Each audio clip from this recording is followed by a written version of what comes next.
Magandang araw sa inyong lahat at welcome sa aking channel. Maraming followers ng seryeng FPG's Batang Quiapo ng ABS-CBN ang nagsabing sana binuhay muna ang karakter ni Ara Davao bilang si Catherine Caballero.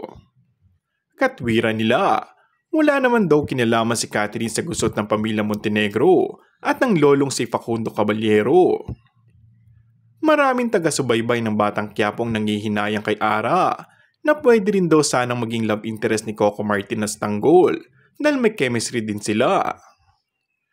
Samantala, kailangan na talagang magbawas ng karakter si Direk Coco dahil may mga bagong pasok sa kwento tulad nitong huling ipinakita na si Shanshan Gimari bilang abogado ng pamilya Caballero. Samantala, ipinost ni Ara sa Instagram stories ang mga larawang kasama ang pamilya Caballero, headed by Jaime Fabregas, Tessie Tomas at Elijah Canlas. May larawan din sila ni Coco Martin nung una magkita sila habang nakaburo lang Kuya Pablo niya at sa Quiapo na ipagtanggol siya sa magnanakaw.